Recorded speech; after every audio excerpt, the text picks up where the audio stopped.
Now, we know that both of those still do happen in the world today, but largely in the Western world, and certainly for all of us in this room today, we faced with 9 to 5s for 40 or 50 years. Now, I'd like to speak a little bit about me and what my journey was essentially on this career path. When I was growing up, I was ambitious. I wanted to make something out of my life, but I didn't know what that would look like. So I started looking at people in my community who were successful. And I had a cousin that was an accountant, and he drove a nice car, he drove a BMW.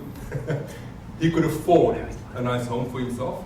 And I said, well, I probably think I need to get into accounting. Let me become an accountant. The issue with that decision was accounting wasn't aligned to my values at all. And the result of that was quite poor. I was a poor accountant. Now, I'd spent 3.5 years studying. My parents had spent a lot of money, but the result wasn't good. I was lucky in that I was able to play professional rugby for a couple of years, and I got to know myself a little bit better. I got to speak to quite a few more people who were doing some of the things that I ended up doing, and I found that sales and marketing looked as if it was a path that I was suited to. So again, I studied marketing part-time, finished off with rugby, got into sales and marketing, and then I had a career that was aligned with my values. Some of these values include contribution, adventure, leadership, growth, and a sense of accomplishment. The result of that was I climbed the corporate ladder very, very quickly. I came over in 2004 as a medical rep from South Africa to the UK in 2004. 2 years later, I was a European manager, and 2 years after that, I was a European director with responsibility for the sales in 14 countries. Now, I'm not saying that so that I can feel good about myself. I'm just giving a simple illustration, looking at my life and how alignment with values led me down the right career path. Now, the average person in Western society will spend 50,000 hours at work in their lifetime. It's a long time. Now, I don't know about you, but for me, I want to be sure that as many of those 50,000 hours as possible are enjoyable. In fact, at work, I'd be keen to achieve what's known as a state of flow. Now, in his book Flow, the author Mihaly Csikszentmihalyi, it's a very long name, I hope I'm saying that correctly, he says that, or he describes flow as being a state where one is completely involved in an activity for that activity's sake.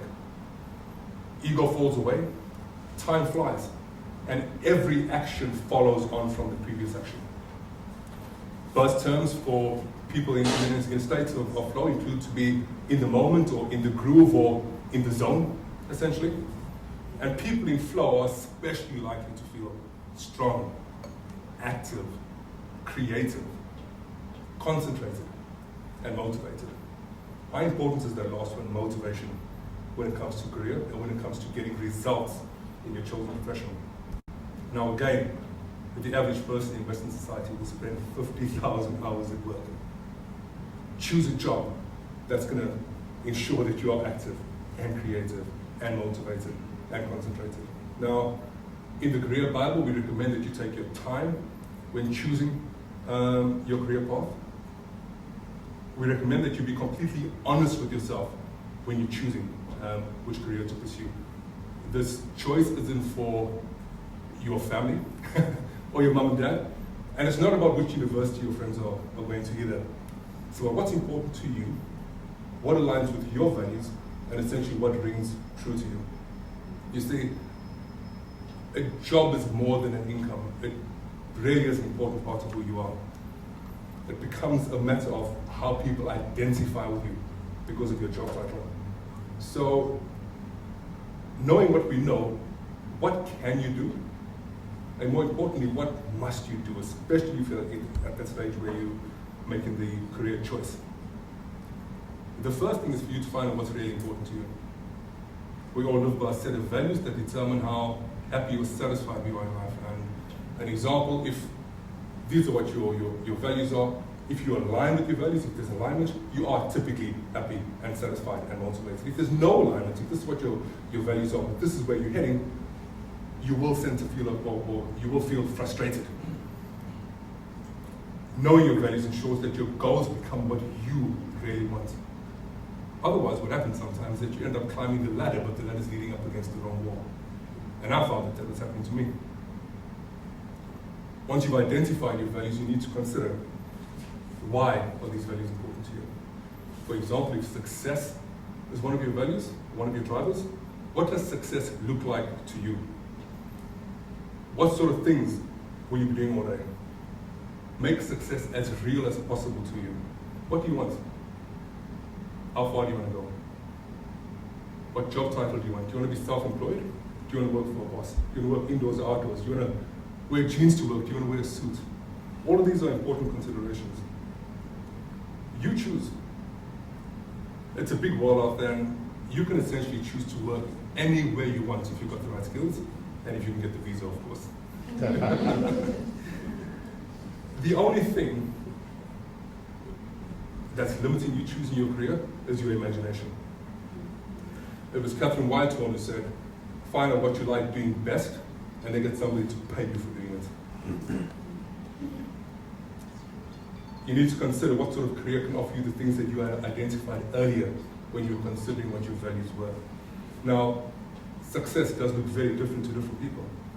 If you look at somebody like Nelson Mandela, the former president of South Africa, he had a very particular set of values. And because of his values, he achieved some phenomenal things in South Africa. He sat in jail for 27 years, but he wasn't moved at all. He stayed true to those values. And because of that one man, South Africa averted civil war in 1994. He impacted South Africa, he impacted Africa, and of course there's been an impact around the world as well, because of one man's values. Somebody on the other end of the scale would be Sir Alan Sugar, extremely successful as well. But no doubt, a very different set of values to Nelson Mandela. Now there may be some overlap, but of course their main key drivers are very different, but they have to achieve success. My question to you would be, what are your key drivers? What do you need to do to become the Nelson Mandela or the Alan Sugar in your world? I believe that if you choose a career that's aligned with your values, then you will attain, and you attain the skills needed to do that job, you will feel strong and active and creative and concentrated and motivated. I believe that if you choose a career that's aligned with your values, you will achieve a state of flow.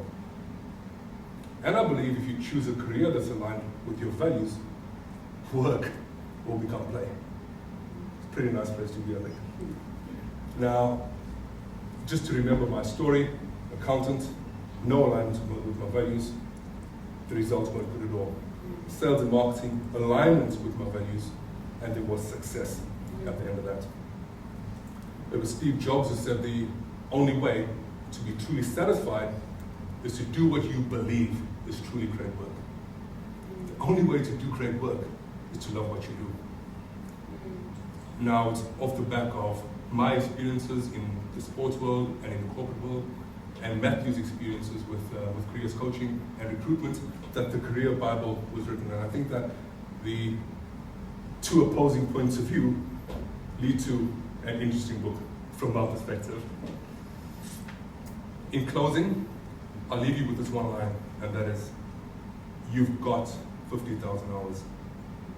Do what you can to make them a pleasure. Thank you.